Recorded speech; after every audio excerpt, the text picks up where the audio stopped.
Students, online class में आपका स्वागत है। आज हम पढ़ेंगे क्लास 9 का सब्जेक्ट मैथ्स, जिसका चैप्टर 2 है वास्तविक संख्या। और पिछले वीडियो में हम पढ़ चुके थे परिमेय संख्या के बारे में। परिमेय संख्या क्या होती है, परिमेय संख्या को धनात्मक और ऋणात्मक रूप में संख्या रेखा हम किस प्रकार से दर्शा सकते हैं। और इस क्लास में हम पढ़ेंगे परिमेय संख्या को दशमलव संख्या में तथा दशमलव संख्या को परिमेय संख्या में किस प्रकार से निरूपित कर सकते हैं। तो ये प्रश्नावली 2.1 है। तो आइए शुरू करते हैं। पहला है परिमेय संख्या को संख्या रेखा में निरूपित करना। परिमेय संख्या को दशमलव संख्या में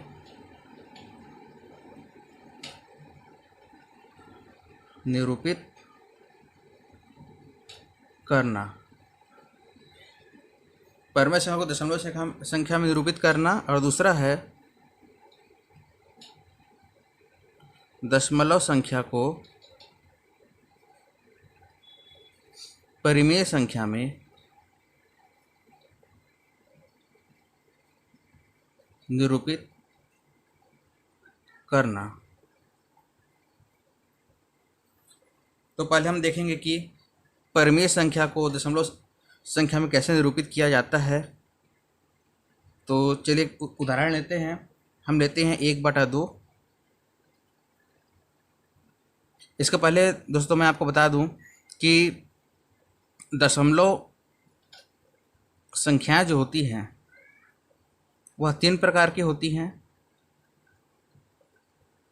दशमलव संख्या जो होती है 3 प्रकार की होती हैं। पहला है शांत दशमलव संख्या,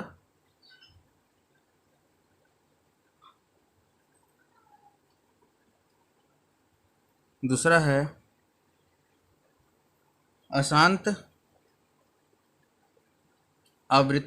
आवर्ती दशमलव संख्या,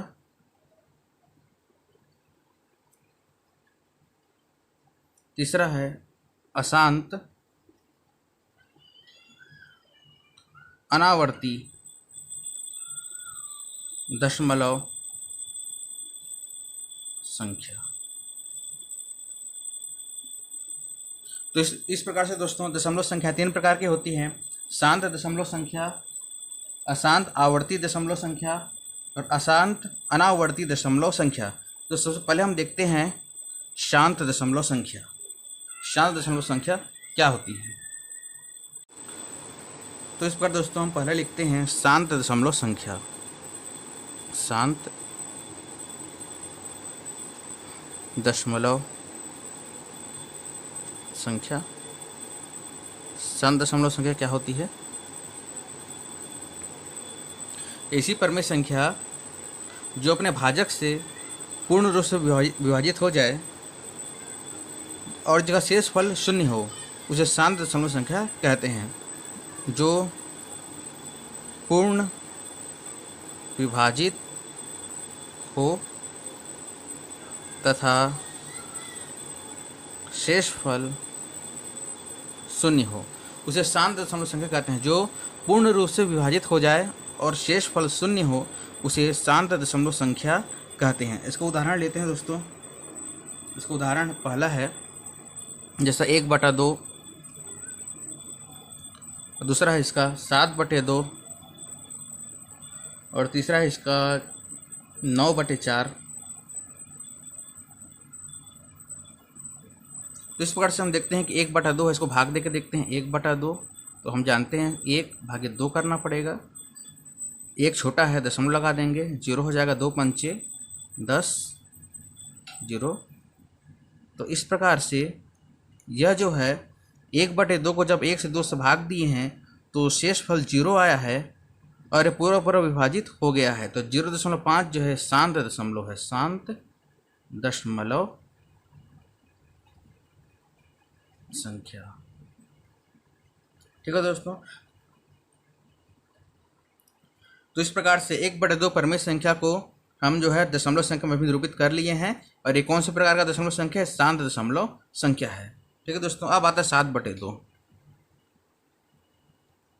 7 का भी 2 से भाग देंगे, 2 तिया 6, 1 हो जाएगा 0.0, 2 पंचे 10, आया है 3.5। तो इस प्रकार से दोस्तों जब 7 को 2 से भाग दिए हैं तो 3.5 में पूरा पूरा विभाजित हो जा रहा है और शेष फल 0 आ रहा है। तो इस प्रकार से भी शांत दशमलव संख्या है। ठीक है दोस्तों, शांत दशमलव संख्या। अब आता है दोस्तों 9/4। तो आइए देखते हैं 9/4 को कैसे करेंगे। तीसरा है 9/4। तो इस प्रकार से 9 का भी 4 से विभाजित करेंगे तो आया है 4 दूनी 8, 1 हो गया 0.0, 4 दूनी 8, 2, 4 पंचे 20, 2.25। तो इस प्रकार से ये भी 4 से पूरा पूरा विभाजित हो गया है। तो ये भी है शांत दशमलव संख्या। ये भी एक शांत दशमलव संख्या है। और 9/4 जो परमेय संख्या है तो उसे हम दशमलव संख्या में विभाजित कर चुके हैं। 7/2 परमेय संख्या, इसे भी हम दशमलव संख्या में विभाजित कर चुके हैं। उसी प्रकार से 1/2 परमेय संख्या है, इसे भी हम दशमलव संख्या में विभाजित कर चुके हैं। तो इस प्रकार से जो संख्या अपने भाजक से पूर्ण रूप से विभाजित हो जाती है और शेष फल 0 होता है उसे हम शांत दशमलव संख्या कहते हैं। अब इसके आगे आता है दोस्तों अशांत आवर्ती दशमलव संख्या। तो इस पर दोस्तों सेकंड नंबर है वो है अशांत आवर्ती परिमेय संख्या। अशांत आवर्ती परिमेय संख्या। देखते हैं दोस्तों ये किस प्रकार की परिमेय संख्या होती है। ऐसी परिमेय संख्या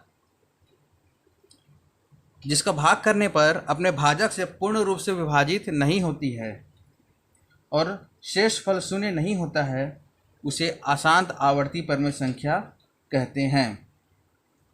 उसके भागफल में लगातार एक या एक से अधिक संख्याओं की पुनरावृत्ति होते रहती है। तो जो पूर्ण विभाजित न हो, पहला कंडीशन है। दूसरा शेष फल 0 न हो। तीसरा है भागफल के अंकों की बार बार पुनरावृत्ति हो। भागफल के अंकों की बार बार पुनरावृत्ति होती है। उदाहरण लेके समझते हैं। पहला उदाहरण है इसका 7/6 और दूसरा है 20/3 और तीसरा है दोस्तों 9/11। चलिए देखते हैं किस प्रकार से होगा। तो पहला 7/6, हमें इस परमेय संख्या को दशमलव संख्या में बदलना है और यह ज्ञात करना है कि ये किस प्रकार का दशमलव संख्या है। भाग देकर देखते हैं 7 और 6। एक बार जाएगा 6 एकम 6। तो दोस्तों दशमलव लगा लेते हैं। फिर जाएगा 6 एकम 6,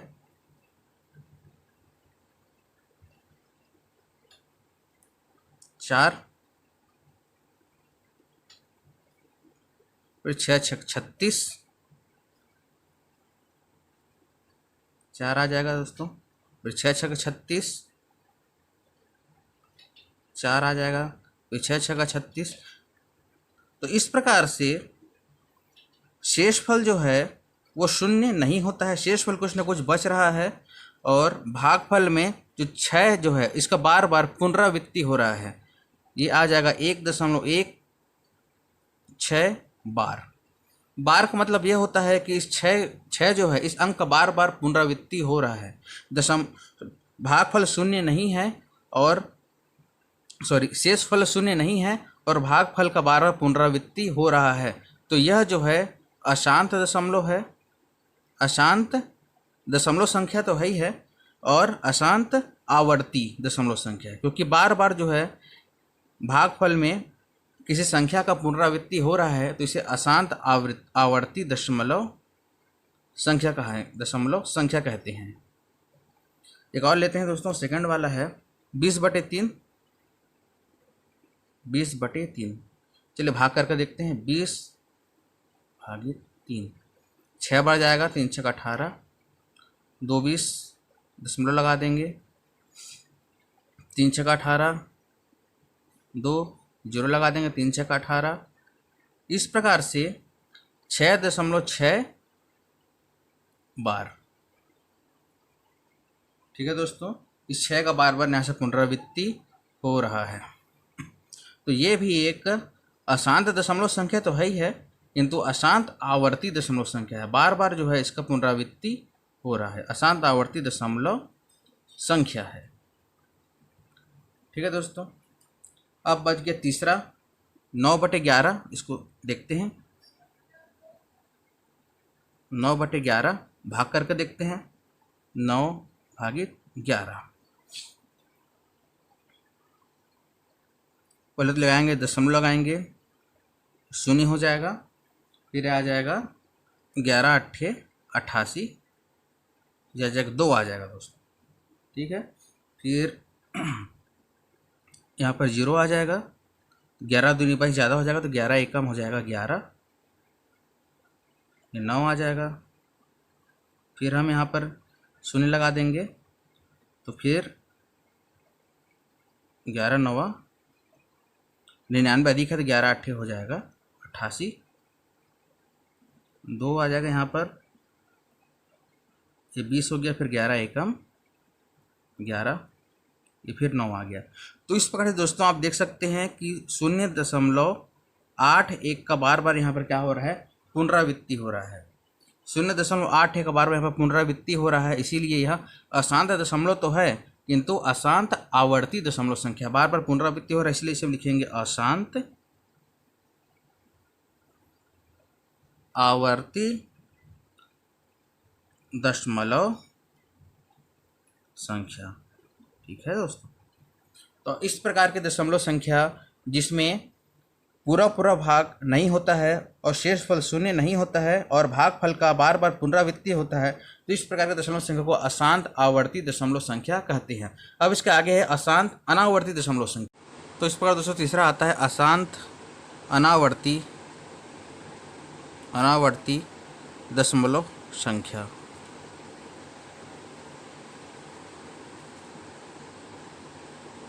अशांत अनावर्ती दशमलव संख्या। तो ऐसी दशमलव संख्या जिसमें हम अंश को हर से विभाजित करने पर शेषफल जो है वह जो है 0 नहीं होता है। ठीक है, और भागफल में जो भागफल होता है उसकी पुनरावृत्ति नहीं होती है। ठीक है दोस्तों, भागफल की पुनरावृत्ति नहीं होती है और शेषफल भी 0 नहीं होता है, तो उसे हम कहते हैं अशांत अनावर्ती दशमलव संख्या। और इसमें जो होता है, यह संख्या जो होती है पूर्ण विभाजित नहीं होती है, पूर्ण विभाजित नहीं होती है। ठीक है, इसका उदाहरण लेते हैं दोस्तों। पहला उदाहरण है इसका 22/7। भाग करके देखते हैं। 7 तिया 21, 1, 7 एकम 7, 3 आ जाएगा, 0, 7 चौको 28, 2 आ गया, 7 दूनी 14, 6, 7 8 56, 4, 7 5 35। तो इस प्रकार से दोस्तों हम देख सकते हैं कि जो भागफल है यह लगातार बढ़ते जा रहा है, यह लगातार बढ़ते जा रहा है, लेकिन किसी भी संख्या का दोबारा पुनरावृत्ति नहीं हो रहा है। तो यह अशांत संख्या तो है, अशांत दशमलव संख्या तो है, किंतु अशांत आवर्ती दशमलव संख्या नहीं है, यह अशांत अनावर्ती दशमलव संख्या है, क्योंकि किसी भी संख्या का दोबारा पुनरावृत्ति नहीं हो रहा है, इसलिए यह अशांत आवर्ती दशमलव संख्या है। तो ऐसी दशमलव संख्या जिसमें पूरा पूरा भाग नहीं जाता है, शेषफल शून्य नहीं होता है और जिसके भागफल में संख्याओं की पुनरावृत्ति नहीं होती, उसे अशांत अनावर्ती दशमलव संख्या कहा जाता है। तो इस प्रकार से हम परिमेय संख्या को दशमलव संख्या में परिवर्तित कर सकते हैं। और इससे आगे हम पढ़ते हैं दशमलव संख्या को परिमेय संख्या में किस प्रकार से प्रदर्शित करेंगे। तो इस प्रकार से दोस्तों दशमलव संख्या को परिमेय संख्या में कैसे बदलेंगे, बहुत ही सरल है, आइए देखते हैं। पहला एग्जाम्पल है 1.2 है, दूसरा है 3.14, तीसरा है 0.893, चौथा है ऋण 93.142। तो इस पर दोस्तों निम्न दशमलव संख्याओं को परिमेय संख्या में बदलना है। हम जानते हैं परिमेय संख्या जो है P/Q के रूप में होती है, तो हम यहाँ पर लिखते हैं 1.2। तो इसको परिमेय संख्या में बदलने के लिए हम यहाँ पर लिखेंगे 1 और 2 लिख देंगे और बटे करेंगे। ये दशमलव है, इसे हम लिखेंगे 1 और जो 2 है ये हो जाएगा 0, 12/10। तो इस प्रकार से यह परिमेय संख्या में प्रदर्शित हो गया है। अब देखते हैं 3.14 को, दशमलव हटा करके 314 लिख देंगे, बटा दशमलव को नीचे लिख देंगे 1 और दशमलव के बाद जितनी संख्या उतना 0 बढ़ा देंगे। ये भी हो चुका है आपका परिमेय संख्या में P/Q के रूप में। तीसरा है 0.893,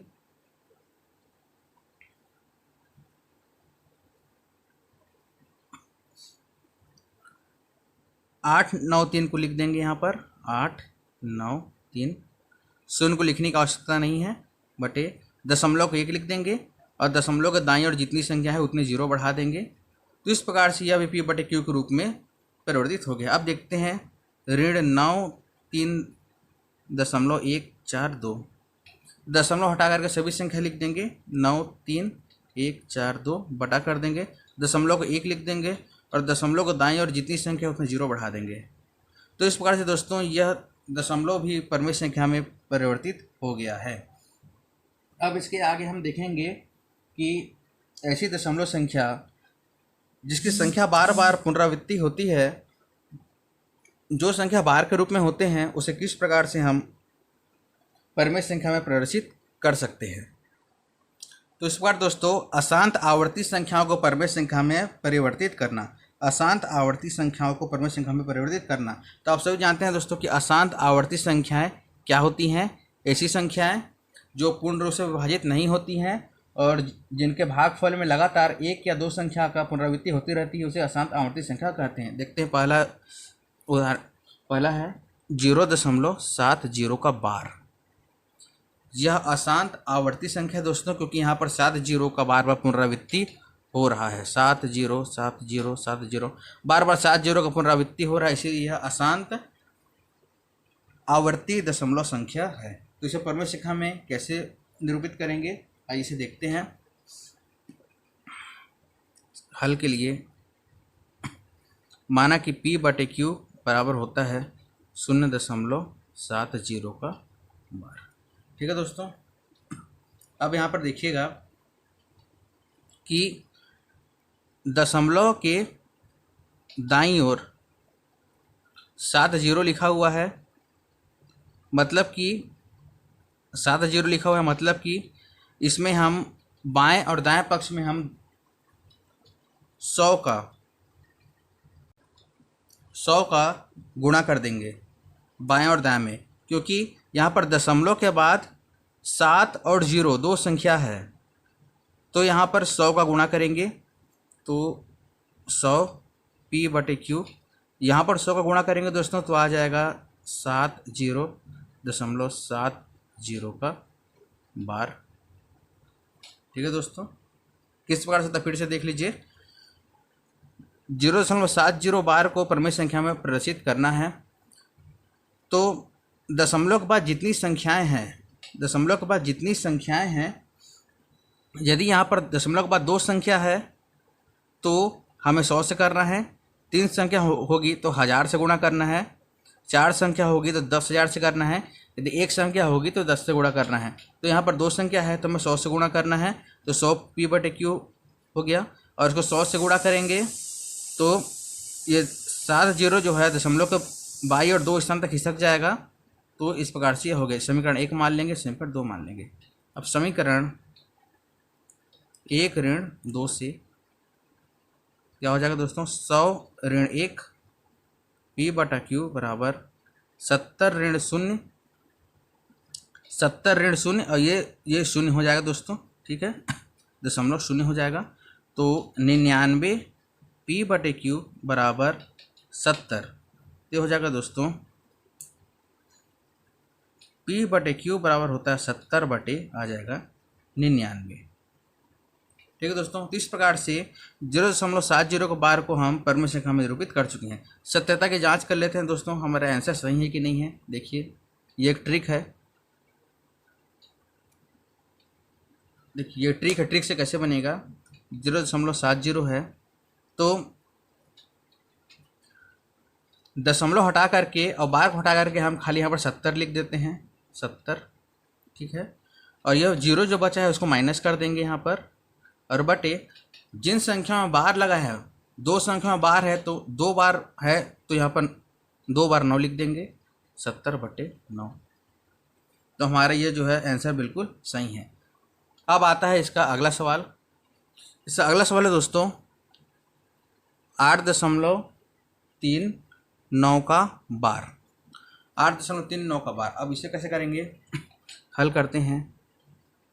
माना कि p/q बराबर 8.39 का बार, इसको परमेय संख्या के रूप में हमें दर्शाना है। तो जैसे कि दोस्तों पिछले सवाल में हम लोगों ने किया था, दशमलव के बाद में 2 संख्या है तो हम दोनों पक्षों में 100 का गुणा करेंगे। तो यहाँ पर भी 100 का गुणा करेंगे तो यह आ जाएगा 100 p/q बराबर हो जाएगा, जो 100 का गुणा करेंगे तो हो जाएगा 839.39 का हो जाएगा दोस्तों, बार हो जाएगा, ठीक है।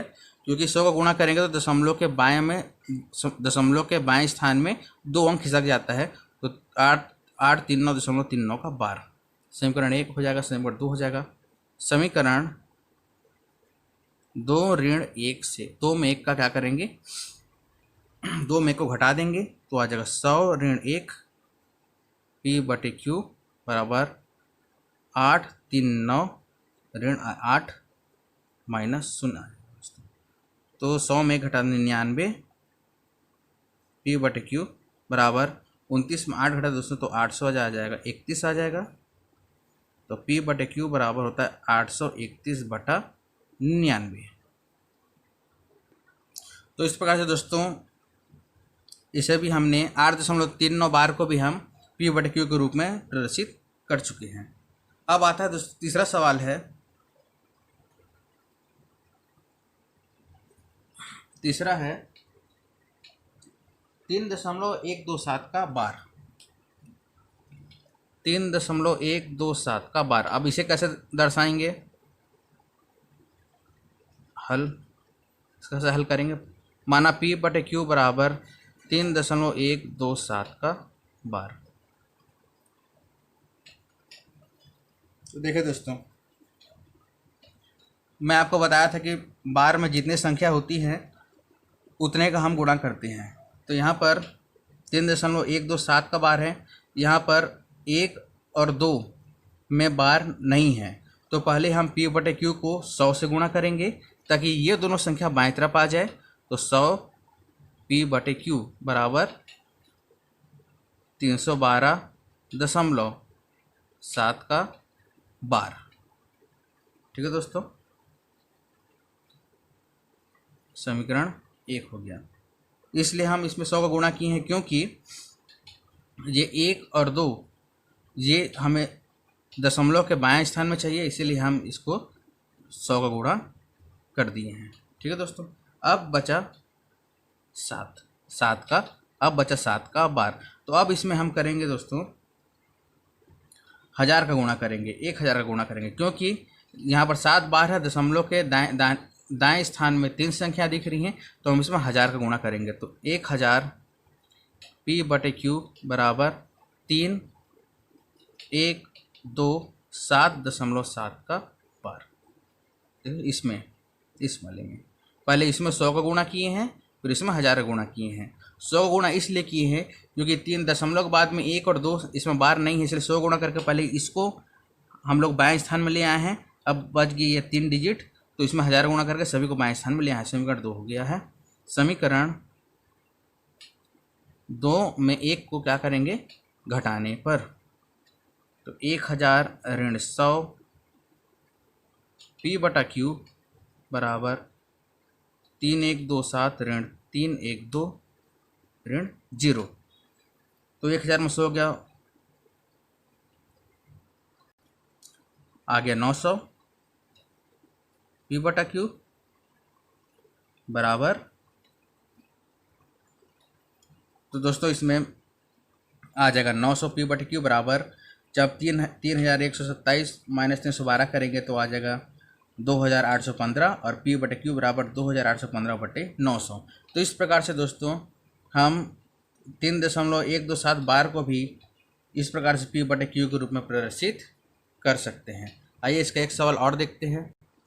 तो इस पर अगला सवाल है दोस्तों 5.125 का बार, 5.125 का बार हो जाएगा। आइए देखते हैं इसको कैसे बनाएंगे। माना कि P/Q बराबर 5.125 का बार, और जिस प्रकार से दशमलव के दाहिने स्थान में 3 संख्या है तो हमें दोनों पक्षों में 1000 का गुणा करना पड़ेगा। तो 1000 P/Q बराबर होता है 5.125 का बार। समीकरण 1 हो गया, समीकरण 2 हो गया। समीकरण 2 ऋण 1 से 2 में 1 को क्या करेंगे, घटा देंगे। तो 1000 ऋण 1 P/Q बराबर 5125 ऋण 5 ऋण 0। तो ये आ जाएगा दोस्तों 999 P/Q बराबर 5120। तो P/Q बराबर हो जाएगा 5120/999। तो इस प्रकार दोस्तों हम 5.125 बार को भी परमेय संख्या के रूप में दर्शा सकते हैं। तो आज की क्लास में हम लोगों ने पढ़ा कि किस प्रकार से हम परमेय संख्या को दशमलव संख्या में और दशमलव संख्या को परमेय संख्या में बदल सकते हैं। दशमलव संख्या के प्रकारों को भी हम लोगों ने जाना, और जो बार वाली जो दशमलव संख्या है उसे भी हमने परमेय संख्या के रूप में प्रदर्शित करना सीखा। अब अगले क्लास में हम परमेय संख्या के बारे में पढ़ेंगे, किस प्रकार से हम परमेय संख्या के सवालों को हल करते हैं, इसको भी हम जानेंगे। आज की क्लास में इतना ही दोस्तों, धन्यवाद।